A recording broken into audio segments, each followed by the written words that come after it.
भाई भाई भाई ए भाई छोटे भाई भाई भाई भाई बाबू भाई। नमस्कार, मैं गौरव कुमार पांडे हाजिर हूं सोशल मीडिया पर वायरल खबरों के शो के साथ, जिसका नाम है आज क्या है वायरल। सुहलदेव भारतीय समाज पार्टी के अध्यक्ष और यूपी सरकार में कैबिनेट मंत्री ओम प्रकाश राजभर के घर पर लखनऊ में 3 सितंबर की रात एबीवीपी वालों ने खूब नारे लगाए, गालियां भी देने का आरोप लगा। आरोप तो पत्थरबाजी का भी लगा है। आज सुबह भी बलिया में विरोध देखने को मिला। सोचने वाली बात तो यह है कि अपनी ही विचारधारा से मेल खाने वाली पार्टी की सरकार और उनके सहयोगी के घर का घेराव क्या दर्शाता है। सोशल मीडिया पर आज इसी मुद्दे पर बवाल कट रहा है। चर्चा सिर्फ इसी की हो रही है कि एक बड़े दलित नेता के घर पर ऐसी हरकत सही नहीं जाएगी। अब सोशल मीडिया पर लगातार ओम प्रकाश राजभर पर तंज कसने वाले सपा नेताओं ने भी एबीवीपी की इस हरकत पर आज दुख जताया। कह रहे हैं कि ओपी राजभर एक बड़ा चेहरा है, उनके साथ ऐसा नहीं होना चाहिए। वीडियो जारी कर वो लिखते हैं, एबीवीपी भाजपा और आरएसएस का बच्चा संगठन है। ये भाजपा वाले किसी के नहीं हैं। अपने ही दल के लोगों से अपने ही दल के लोगों पर जूता चप्पल और पत्थर चलवाते हैं। अपने ही सहयोगियों को बेइज्जत कराकर भाजपा ने मजाक बनाया। ये बेहद शर्मनाक है। कल लखनऊ की घटना सोशल मीडिया के माध्यम से देखने के बाद ऐसा लग रहा है कि ओम प्रकाश राजभर जी की बीजेपी में कोई इज्जत नहीं बची है। लगातार भारतीय जनता पार्टी के सरकार में उनका अपमान होता है और सवाल समाजवादी पार्टी से करते हैं और उनके कैबिनेट मंत्री की सुरक्षा नहीं हो पा रही है। जूते चप्पल फेंके जा रहे हैं, उन्हें गालियां दी जा रही हैं, ललकारा जा रहा है और खुद भाजपा के सरकार में ओम प्रकाश राजभर मंत्री हैं। और हमेशा भारतीय जनता पार्टी की सरकार में ओम प्रकाश राजभर जी का अपमान होता है। इसी तरह उन्हें बनारस के कचहरी में भाजपाइयों ने उन्हें गालियां दी, उनका कॉलर फाड़ा, उन्हें मारने की कोशिश की, तब समाजवादियों ने बचाया था। और ओम प्रकाश राजभर जी को ये बखूबी जानकारी है कि समाजवादी पार्टी कभी भी उनका राजनीतिक विरोध की है, सिर्फ ना कि व्यक्तिगत। ना उन पे हमला किया है, ना उन्हें गाली देने का काम किया है। पर ओम प्रकाश राजभर जी हमेशा बौखलाहट में मुख्यमंत्री जी को खुश करने के लिए, सरकार को खुश करने के लिए हमेशा हम सबके नेता के ऊपर अभद्र टिप्पणी करते हैं, समाजवादियों पर टिप्पणी करते हैं।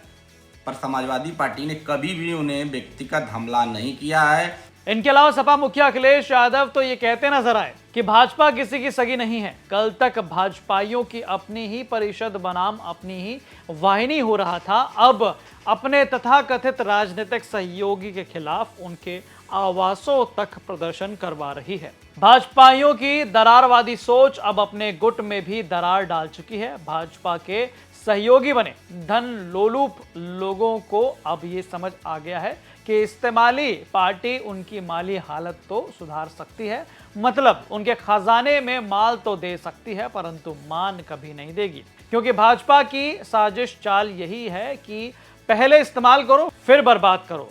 बड़े बड़े वरिष्ठ पुलिस अधिकारी सामान्य पुलिस कर्मियों को आगे करके भाजपा की अंदरूनी लड़ाई से बचना चाहते हैं।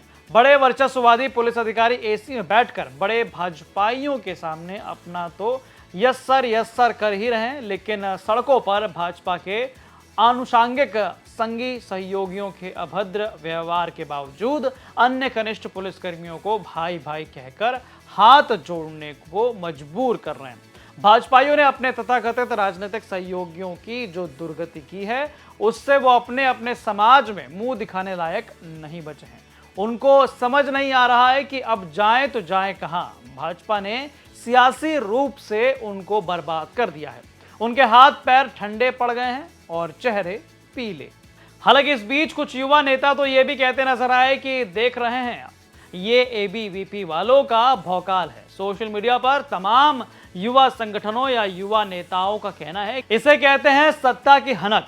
देखो कैसे यूपी पुलिस सत्ता संरक्षित संगठन के आगे गिड़गिड़ा रही है। यही अगर कोई गैर राजनीतिक या राजनीतिक संगठन का धरना होता तो यूपी पुलिस सिंघम स्टाइल में धरना देने वालों का दमन करती। गजब हाल है यूपी बेहाल है। हालांकि ओम प्रकाश राजभर के घर पर एबीवीपी के जमावड़े पर पहले उनके छोटे बेटे अरुण निंदा करते दिखे हैं, समझाते नजर आए।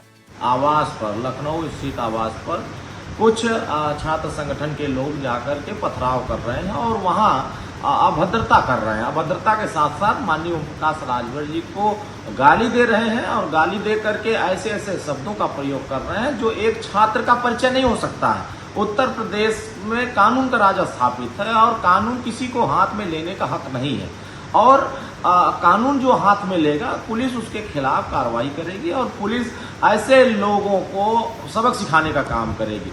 यहाँ किसी को छूट नहीं है कि किसी के दरवाजे पर जा करके आप लाठी डंडा चलाइए, किसी के दरवाजे पर जा करके पत्थरबाजी करिए और किसी को जा करके अति पिछड़े वर्ग के नेता के घर के सामने जाकर के उसको नीच कहिए, उसको गाली गलौज करिए, उसके साथ भर्तता करने की कोशिश करिए। मैं मानिए उत्तर प्रदेश की सरकार पूरे जिम्मेदारी के साथ जो गुंडागर्दी करेगा, जो गुंडागर्दी के रास्ते पर जाएगा, उसके साथ उसी तरीका व्यवहार होगा। जो कानून को हाथ में लेगा वो कानून उसके साथ उसी तरीका व्यवहार करेगी। ये देश बाबा साहब भीमराव अम्बेडकर जी के संविधान से चलेगा और संविधान में जो व्यवस्थाएं वंचित वर्गों को मिला है, जो समाज के हर वर्गों को मिला है, उसी को दिलाने के लिए माननीय ओम प्रकाश राजभर जी संघर्ष कर रहे हैं। हालांकि दूसरी तरफ ओपी राजभर के बड़े बेटे अरविंद राजभर ने अपनी पार्टी को युवाओं के लिए प्रतिबद्ध बताया। सोशल मीडिया पर पूरी बात लिखते हुए पोस्ट कर दिया कि जब शिक्षा संस्थान ही इस तरह की अनियमितताओं में लिप्त होंगे तो छात्र अपने भविष्य को लेकर असुरक्षित महसूस करेंगे। यह केवल शैक्षणिक गलती नहीं बल्कि आने वाली पीढ़ी के सपनों और करियर पर आघात है। छात्रों पर लाठीचार्ज कर उनकी आवाज को दबाने की कोशिश करना लोकतांत्रिक मूल्यों का खुला उल्लंघन है। छात्रों की समस्याओं का समाधान वार्ता और संवाद से निकलना चाहिए, ना कि बल प्रयोग से। मैं सरकार और संबंधित प्राधिकरणों से दृढ़ता से मांग करता हूं कि इस पूरे प्रकरण को जो है उच्च स्तरीय और निष्पक्ष जांच कराई जाए। दोषी अधिकारियों एवं विश्वविद्यालय प्रशासन पर कठोर कार्रवाई की जाए।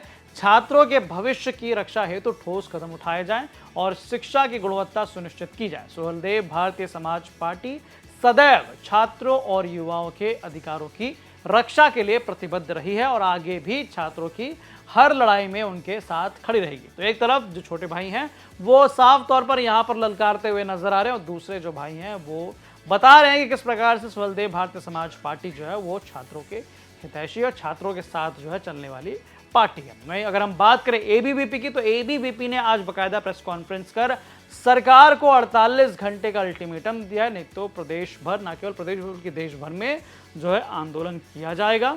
और उनकी मांग यह है कि जो यूनिवर्सिटी में जिस प्रकार से पुलिसकर्मियों ने लाठीचार्ज की, उन पुलिसकर्मियों पर मुकदमा दर्ज हो, न केवल पुलिसकर्मियों पर बल्कि बाहरी गुंडे जो बुलाए गए थे उन पर भी उनका जो है दावा है कि उन पर एफआईआर करवाई जाए। तो कुल मिलाजुलाकर पूरी कहानी ये है कि जिस प्रकार से बाराबंकी में घटना घटी, घटना के बाद फौरन जो है ये मामला एक बयान के बाद, ओम प्रकाश राजभर के बयान के बाद उनके ऊपर जो है हावी हो गया। लोग उनके घर पर पहुंच गए और उसके बाद ये मामला पूरा सोशल मीडिया पर वायरल है और अब इसको जो है सुबह सपा बनाम एबीवीपी जो है देखा जा रहा है, लिखा जा रहा है। अब आपकी इस पर क्या राय है हमें कमेंट करके जरूर बताएं। बाकी तमाम खबरों के लिए आप देखते रहें यूपी तक। धन्यवाद।